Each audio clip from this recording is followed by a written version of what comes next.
ನಮಸ್ಕಾರ ಎಲ್ಲರಿಗೂ most welcome back to Sagar stories ಮಗ. India versus Australia the final showdown is year. ಇವತ್ತು ಏನಾಗುತ್ತೆ ಗೊತ್ತಿರೋದೇ ಭಯ ಆಗ್ತಾ ಇದೆ ಇಂಡಿಯನ್ಸ್ಗೆ ಅಂತ. ಅವ್ರಿಗೂ ಭಯ ಇರುತ್ತೆ, ಇಲ್ಲ ಅಂತಲ್ಲ. ಬಟ್ ಆದರೂ ನಮಗೆ ಆಸ್ಟ್ರೇಲಿಯಾ ಅಂತ ಬಂದಾಗ ಎನಿ ಗಿವನ್ ಡೇ ಹೇಳ್ತಿರ್ತೀನಿ ಯಾವಾಗಲೂ ಡಿಫ್ರೆಂಟ್ ಬೀಸ್ಟು ICC ಟೂರ್ನಮೆಂಟ್ಸಲ್ಲಿ ಅಂತ. ಆ್ಯಂಡ್ ನಾಕ್ಔಟ್ಸ್ ಅಂತ ಬಂದಾಗೂ ಕೂಡ ಅಷ್ಟು ದೊಡ್ಡ ಬೀಸ್ಟ್ ಆಗೋಗ್ಬಿಡ್ತಾರೆ ಇವ್ರು. ಏನೋ ಒಂಥರ ವಿಚಿತ್ರವಾಗಿ ಆಗಿಬಿಡ್ತಾರೆ. ನಾರ್ಮಲ್ ಲೀಗ್ಸಲ್ಲಿ ಆಡೋದೇ ಬೇರೆ, ನಾಕೌಟ್ಸಲ್ಲಿ ಆಡೋದೇ ಬೇರೆ ಆಸ್ಟ್ರೇಲಿಯಾ. ಆ ಥರ ಇರ್ತೈತೆ ಸೀನು. ಸೊ ಹೆಡ್ ಟು ಹೆಡ್ ಅಂತ ಬಂದಾಗ 151 ಮ್ಯಾಚಲ್ಲಿ ODIಯಲ್ಲಿ ಮುಖಾಮುಖಿ ಆಗಿರೋದು. ಅದರಲ್ಲಿ 84 ಮ್ಯಾಚ್ನ ಗೆದ್ದರೆ ಆಸ್ಟ್ರೇಲಿಯಾ. ಮಿಕ್ಕಂಥ ಮ್ಯಾಚು 57 ಮ್ಯಾಚಸ್ನ ಗೆದ್ದಿರೋದು ಇಂಡಿಯಾ. ಅದರಲ್ಲಿ 10 ಮ್ಯಾಚು ನೋ ರಿಸಲ್ಟ್ ಕೂಡ ಆಗಿದೆ. ಇದೆಲ್ಲ ಅಗತ್ಯತೆ ಇಲ್ಲ ಗುರು. ನಮಗೆ ಬೇಕಾಗಿರೋದೇನೋ ನಾಕೌಟ್ಸಲ್ಲಿ ಎಷ್ಟು ಸಲ ICC ಟೂರ್ನಮೆಂಟ್ ನಾಕೌಟ್ಸಲ್ಲಿ ಎಷ್ಟು ಸಲ ಮುಖಾಮುಖಿ ಆಗಿದೆ ಅಂತಂದರೆ 7 ಸಲ ಮುಖಾಮುಖಿ ಆಗಿದೆ. ಸೊ ಇದರಲ್ಲಿ 4 ಮ್ಯಾಚ್ನ ಆಸ್ಟ್ರೇಲಿಯಾ ಗೆಲ್ತು ಅಂದರೆ 3 ಮ್ಯಾಚ್ನ ಇಂಡಿಯಾ ಗೆದ್ದಿದೆ. ಬಟ್ ODIs ಅಂತ ಬಂದಾಗ ಡಾಮಿನೇಷನ್ ಆಸ್ಟ್ರೇಲಿಯಾದಂತೂ ಖಂಡಿತ ಇದ್ದಿದ್ದೇನೆ. ನಾವು ಲಾಸ್ಟ್ ಇವರಿಗೆ ಆಫ್ ಇಟ್ಟಿದ್ದು ಕ್ವಾರ್ಟರ್ ಫೈನಲಲ್ಲಿ ಅಂತ ಅಂದ್ಕೊತೀನಿ. ODIs ಅಂತ ಬಂದಾಗ ಅದೇ 2011 ವರ್ಲ್ಡ್ ಕಪ್ ಕ್ವಾರ್ಟರ್ ಫೈನಲ್ಸಲ್ಲಿ ಇಟ್ಟಿದ್ವಿ. ಇವರು 2015 ವರ್ಲ್ಡ್ ಕಪ್ಪಲ್ಲಿ ನಮಗೆ ಸೆಮಿಫೈನಲ್ ಇಟ್ಟಿರೋ ಸರಿಯಾಗಿ ಸ್ಟೀವ್ ಸ್ಮಿತ್ ಸರಿಯಾಗಿ ಹಾಕೊಂಡು ರುಬಾಡ್ಬಿಟ್ಟಿರೋ ಸೆಮಿಫೈನಲ್ 2025 2015 ಸೆಮಿಫೈನಲಲ್ಲಿ. 10 ವರ್ಷ ಆದಮೇಲೆ ಮತ್ತೆ ಸ್ಟೀವ್ ಸ್ಮಿತ್ತು ಇದ್ದಾರೆ ಕ್ಯಾಪ್ಟನ್ ಆಗಿ ಇನ್ನೂ ಉಳ್ಕೊಂಡಿದ್ದಾರೆ ಸ್ಟೀವ್ ಸ್ಮಿತ್ತು. ಆ್ಯಂಡ್ ಟ್ರಾವಿಸ್ ಹೆಡ್ ಯಾರು ತಾನೇ ಮರೀತಾರೆ 2023 ವರ್ಲ್ಡ್ ಕಪ್ಪಲ್ಲಿ ಹೆಡ್ ತೊಗೊಂಡ್ಬಿಟ್ರು ನಮ್ಮ ಇಂಡಿಯಾದು. ಅವರು ಕೂಡ ಪ್ರೆಸೆಂಟ್ ಇದ್ದಾರೆ, ಇವರು ಕೂಡ ಪ್ರೆಸೆಂಟ್ ಇದ್ದಾರೆ. ಸೊ ಇಬ್ಬರು ಫುಲ್ ಟಾಲ್ ತೊಗೊಂಡ್ಬಿಡ್ತಾರೆ ಮಗ. ಇನ್ ಕೇಸ್ ಏನಾದ್ರು ಸ್ವಲ್ಪ ಮಾಡಿದ್ರು ಅಂತ ಅಂದ್ರೂ ಕೂಡ ತಲೆ ಮೇಲೆ ಎಗ್ರು ಕೂತ್ಕೊಂಡ್ಬಿಡ್ತಾರೆ ಇಬ್ಬರು ಪ್ಲೇಯರ್ಸ್. ಇವ್ರು ಇಬ್ಬರನ್ನೆಲ್ಲ ಎಗ್ರಕ್ಕೆ ಬಿಟ್ರು ಅಂತಂದರೆ ಇಂಡಿಯಾ ಮಠ ಹತ್ತುತ್ತು ಅಂತಲೇ ಅಂದ್ಕೊಳ್ಳಿ. ಆದಷ್ಟು ಬೇಗ ಟ್ರಾವಿಸ್ ಹೆಡ್ನ ಸ್ಮಿತ್ನ ಕಿದಾಕಬೇಕು. ಯಾಕಂದರೆ ಇವರು ನಮಗೆ ನಾಕೌಟ್ಸಲ್ಲಿ ಯಾವಾಗಲೂ ಕ್ವಾಟ್ಲೆ ಕೊಟ್ಟಿದ್ದಾರೆ. ಆದ್ದರಿಂದ ಬೇರೆಯವರು ಕೂಡ ಕ್ವಾಟ್ಲೆ ಕೊಟ್ಟಿದ್ದಾರೆ. ಟ್ರಾವಿಸ್ ಹೆಡ್ ರೀಸೆಂಟಾಗಂತೂ ಸಬ್ಲೈಮ್ ಫಾರ್ಮಲ್ಲಿ ಕಾಣಿಸ್ಕೊಂತಿದ್ದಾರೆ. ಲಾಸ್ಟ್ ಮ್ಯಾಚ್ ನೋಡಿರ್ತಾನೆ ಏನಾಯಿತು ಅಂತ ಹಾಕೊಂಡು ಮ್ಯಾಚೇ ನಿಂತೋಯ್ತು. ಇನ್ಫ್ಯಾಕ್ಟು ಅದೇನಾದ್ರು ಮ್ಯಾಚ್ ಏನಾದ್ರು ನಿಲ್ದಂಗೆ ಏನಾದ್ರು ಆಗಿತ್ತು ಅಂದರೆ ಟ್ರಾವಿಸ್ ಹೆಡ್ ಪ್ರಾಬ್ಲಿ ಸೆಂಚುರಿ ಹೊಡೆದಿರ್ತಿದ್ರು. ಆ್ಯಂಡ್ ಜಾಶ್ ಇಂಗ್ಲಿಷು ಇವಾಗಿರುವಂಥ ಫಾರ್ಮ್ನ ನೋಡ್ತು ಅಂತಂದರೆ ಆಮೇಲೆ ಮಾರ್ನಸ್ ಲಬುಸೇನ್ ಅವರೇನು ಕಮ್ಮಿ ಪ್ಲೇಯರ್ ಅಲ್ಲ. ಸೊ ಅವರು ಕೂಡ ಬ್ಲಾಸ್ಟ್ ಕೊಡುವಂಥ ಪ್ಲೇಯರ್, ಒಂದು ರೇಂಜಿಗೆ ಚೆನ್ನಾಗಿ ಆಡುವಂಥ ಪ್ಲೇಯರೇನೆ. ಸೊ ಇವರ ಬ್ಯಾಟಿಂಗ್ ನಮ್ಮ ಬ್ಯಾಟಿಂಗ್ ಅಟ್ಯಾಕಿಗೆ ಕಂಪೇರ್ ಮಾಡ್ತು ಅಂದರೆ ಓಕೆ ಒಂಥರ ಬ್ಯಾಲೆನ್ಸ್ಡ್ ಆಗಿದೆ ಅಂತ ಹೇಳ್ಬೋದು. ಇಲ್ಲ ಅವರು ಎರಡೂ ಕೂಡ ಒಂಥರ ಬ್ಯಾಟಿಂಗ್ ಅಂತ ಬಂದಾಗ ಕಾಂಪಿಟೇಟಿವ್ ಸೈಡ್ ಅಂತಲೇ ಹೇಳ್ಬೋದು. ಬಟ್ ಬೌಲಿಂಗ್ ಅಂತ ಬಂದಾಗ ಟೀಮ್ ಆಸ್ಟ್ರೇಲಿಯಾ ಯಾಕೋ ಸ್ವಲ್ಪ ಮಟ್ಟಿಗೆ ಡೌನ್ ಕಾಣಿಸ್ತಿದೆ ಮಗ.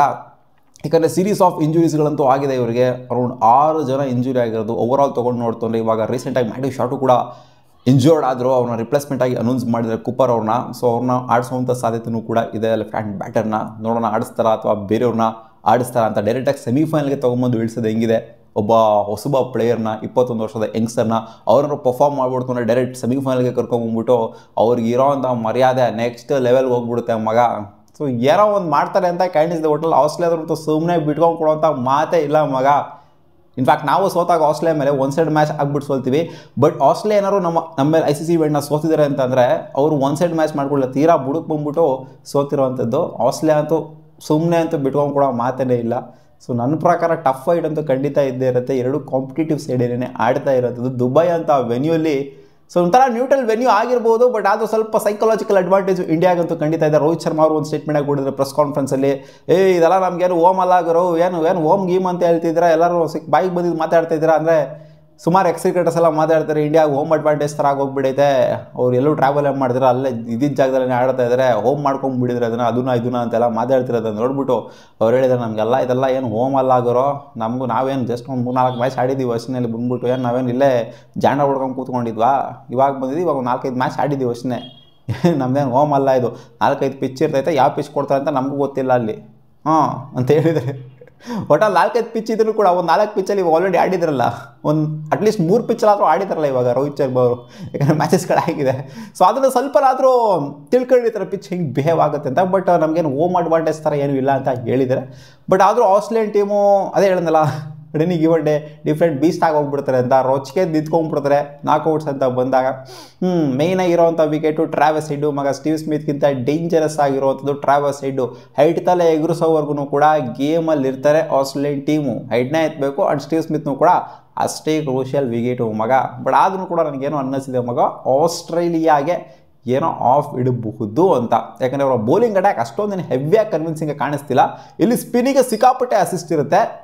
ಗೊತ್ತಿರೋ ಲಾಸ್ಟ್ ಮ್ಯಾಚಲ್ಲಿ ಏನಾಯಿತು ಅಂತ. ವರುಣ್ ಚಕ್ರವರ್ತಿನ ಆಡಿಸ್ಬೇಕು ಅಂತ ಹೇಳ್ತೀನಿ ಈ ಮ್ಯಾಚಲ್ಲಿ ನಾನು. ಅಂದರೆ ಲಾಸ್ಟ್ ಅಟ್ಯಾಕ್ ಏನು ತೊಗೊಂಡೋಗಿದ್ರು 4 ಜನ ಸ್ಪಿನ್ನರ್ಸ್ ಏನು ತೊಗೊಂಡೋಗಿದ್ರು, ಸೊ ಅದೇ ರೀತಿ ತೊಗೊಂಡೋಯ್ತು ಅಂದರೆ ಇನ್ನೂ ಬಲಿಷ್ಠವಾಗಿರುತ್ತೆ ಅಂತ ಅನ್ಕೊಂಡಿದ್ದೀನಿ. ಯಾಕಂದರೆ ಸ್ಪಿನ್ನರ್ಸ್ಗಳಿಗೆ ಸೆಕೆಂಡ್ ಇನ್ನಿಂಗ್ಸಲ್ಲಿ ಸಿಕ್ಕಾಪಟ್ಟೆ ಎಫೆಕ್ಟಿವ್ನೆಸ್ಸು ಕಾಣಿಸುವಂಥ ಸಾಧ್ಯತೆ ಇರುತ್ತೆ. ಸೊ ಇವ್ರ ಕಡೆ ಅಂತ ಹೇಳ್ಕೊಳ್ಳುವಂಥ ಹೆವಿ ಸ್ಪಿನ್ನರ್ಸ್ ಎಲ್ಲ ಏನಿಲ್ಲ. ಝ್ಯಾಂಪಾ ಬಿಟ್ಟರೆ ಮ್ಯಾಕ್ಸ್ವೆಲ್ಲು, ಮಾನಸ್ ಲಭೂಷಣ್ ಎಲ್ಲ ಅಲ್ಲಿ ಇಲ್ಲಿ ಸ್ಟೀವ್ ಸ್ಮಿತ್ತು, ಸೊ ಅಲ್ಲಿ ಇಲ್ಲಿ ಸ್ಪಿನ್ ಹಾಕೋವಂಥವ್ರು ಇರೋದು ಒಂಥರ ಜೆನ್ಯೂನ್ ಸ್ಪಿನ್ನರ್ಸ್ ಥರ ಅಷ್ಟೊಂದೇನು ಇಲ್ಲ. ಝ್ಯಾಂಪ್ ಅವ್ರು ಅಷ್ಟೊಂದೇನು ಇಂಪ್ಯಾಕ್ಟ್ನ ಬೀರೋದಿಲ್ಲ ಅಂತ ಅನ್ಕೊಂಡಿದ್ದೀನಿ ಇಂಡಿಯನ್ಸ್ ವಿರುದ್ಧವಾಗಿ. ನೋಡೋಣ ಏನಾಗುತ್ತೆ ಅಂತ ಅವ್ರು ಇಂಪ್ಯಾಕ್ಟ್ ಮಾಡ್ಬಿಡ್ತಾರೆ ಗೊತ್ತಿಲ್ಲ, ಯಾರಿಗೂ ಗೊತ್ತು ಮಗ ಯಾವ ಡೇಲಿ ಏನು ಆಗುತ್ತೆ ಅಂತ. ನಮ್ಮ ಇಂಡಿಯನ್ ಬ್ಯಾಟಿಂಗ್ ಅಡ್ಯಾಕು ಲಾಸ್ಟ್ ಮ್ಯಾಚು ಒಂದು ಹ್ಯೂಜ್ ಕೊಲಾಪ್ಸ್ ಆಗಾದ್ಮೇಲೆ ರಿಕವರ್ ಆದಲ್ಲ, ಸೊ ಅದಂತೂ ಬಲಿಷ್ಠವಾಗಿತ್ತು, ಕಡಕಾಗಿತ್ತು. ಶ್ರೇಯಸ್ ಅಯ್ಯರ್ ಕೂಡ ಒಳ್ಳೆ ಫಾರ್ಮಲ್ಲಿರೋದು. ಅವ್ರು ಯಾವಾಗ ತಾನೇ ಫಾರ್ಮ್ ಕಳ್ಕೊಂಡಿದ್ರು ಓಡೀಸ್ ಅಂತ ಬಂದಾಗ ಕನ್ಸಿಸ್ಟೆಂಟ್ ಪರ್ಫಾರ್ಮೆನ್ಸ್ನ ಕೊಡ್ತಾ ಇದ್ದಾರೆ. ನಾನು ಈ ಮ್ಯಾಚು ಎಕ್ಸ್ಪೆಕ್ಟ್ ಮಾಡೋದು ಒಂದೇನು ಅಂತಂದರೆ KL ರಾಹುಲ್ ಪುಣ್ಯಾತ್ಮರ ಆಸ್ಟ್ರೇಲಿಯಾ ಮೇಲೆ ಕಡಕಾಗಿದೆ ಸ್ಟ್ಯಾಟ್ಸು KL ರಾಹುಲ್ದು ಮಿಡ್ಲ್ ಆರ್ಡ್ರಲ್ಲಿ. ಸೊ ಮೇಲ್ಗಡೆ ಕಳಿಸ್ರಪ್ಪ. ಅಕ್ಷರ್ ಪಟೇಲ್ ಓಕೆ, ಅಕ್ಷರ್ ಪಟೇಲ್ ಬರಲಿ ಕೆಳಗೆ ನಂಬರ್ 6 ಬರಲಿ ಓಕೆ. ನೀವೇನು KL ರಾಹುಲ್ ಅಂತ ಬ್ಯಾಟರ್ ನೀವು ನಂಬರ್ 6 ಕಳಿಸಿದ್ರೆ ಅಂದರೆ ಅವ್ರ ಸ್ಟ್ಯಾಟ್ಸ್ ಅಷ್ಟೊಂದು ಚೆನ್ನಾಗಿ ಕಾಣಿಸ್ತಾ ಇಲ್ಲ. ಅಲ್ಲಿ ಏನಕ್ಕೆ ತುಳಿತಾ ಇದ್ದೀರಾ ಲೆಫ್ಟ್ ಹ್ಯಾಂಡ್ ರೈಟ್ ಹ್ಯಾಂಡ್ ಬದನೆಕಾಯಿ ಕಾಂಬಿನೇಷನ್ಗೋಸ್ಕರ. KL ರಾಹುಲ್ ನಂಬರ್ 5 ಬೆಂಕಿ ಬ್ಯಾಟರ್ಗಳು. ಇವ್ರು ನಂಬರ್ 5 ಅದೇನೋ ಅವ್ರಿಗೇನೋ ಒಂಥರ ಇನ್ಫೀರಿಯಾರಿಟಿ ಕಾಂಪ್ಲೆಕ್ಸ್ ಏನೋ ಬರುತ್ತೆ ಅಂತ ಕೇಳ್ತಿದ್ದೆ. ನಂಬರ್ ಏನು ನನಗೆ ಇಷ್ಟೊಂದು ತುಳಿತಾ ಇದ್ದಾರೆ ಕೆಳಗಡೆ ಹಾಕೊಂಡು ಅಂತ ಏನೋ ಒಂಥರ ಬೇಸರದಲ್ಲೇ ಬಂದ್ಬಿಟ್ಟು ಬ್ಯಾಟಿಂಗ್ ಆಡೋ ಥರ ಕಾಣಿಸ್ತಾರೆ. ಅವ್ರ ಮುಖದಲ್ಲಿ ಒಂಥರ ಏನು ಒಂದು ಚಾರ್ಮೆ ಇರೋದಿಲ್ಲ. ಖುಷಿಯಲ್ಲಿ ಆಡ್ತಾ ಇದ್ದೀನಿ ಬ್ಯಾಟಿಂಗ್ ಅನ್ನೋದು ನಂಬರ್ 6 ಬಂದಾಗ.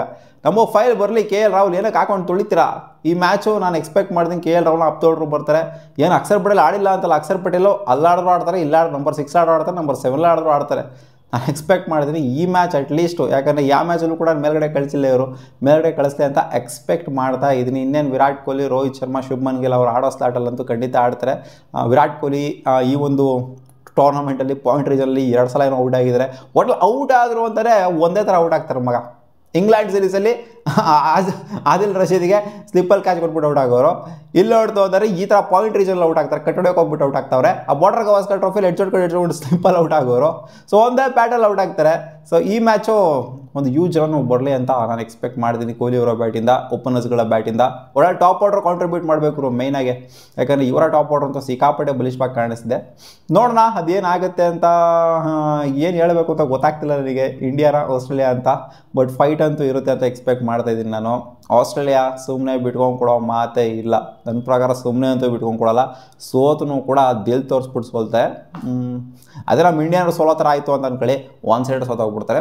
ಸೊ ಸಿಕ್ಕಾಪಟ್ಟೆ 50-50 ಇದೆ ಈ ಮ್ಯಾಚ್ ಅಂತೂ. ನನಗೇನೋ ಬಲಿಷ್ಠವಾಗಿ 2 ಟೀಮು ಕೂಡ ಕಾಣಿಸ್ತಾ ಇದೆ. ಯಾಕಂದರೆ 2 ಟೀಮು ಕೂಡ ಒಂದು ಮ್ಯಾಚ್ನೂ ಕೂಡ ಸೋತಿಲ್ಲ ಲೀಗ್ ಸ್ಟೇಜ್ ಅಂತ ಬಂದಾಗ. ನೀವೇನೇ ಹೇಳ್ಬೋದು ಶ್ರೀಲಂಕಾ ಮೇಲೆಲ್ಲ ಸೋತ್ಬಿಟ್ಟು ಬಂದಿದ್ರು ಆಸ್ಟ್ರೇಲಿಯನ್ ಟೀಮ್ ಹೊಡೆಯೋಕ್ಕಾಗಿಲ್ಲ, ನಾಚಿಕೆ ಆಗಬೇಕು ಇಂಡಿಯನ್ ಟೀಮ್ಗೆ ಅಂತ. ಹಂಗೆಲ್ಲ ಇಲ್ಲಮ್ಮ, ಅದೇ ಹೇಳಿದಲ್ಲ ಆಸ್ಟ್ರೇಲಿಯಾ ಡಿಫ್ರೆಂಟ್ ಬೀಸ್ಟ್ ಆಗೋಗ್ಬಿಡ್ತಾರೆ ICC ಅಂತ ಬಂದಾಗ.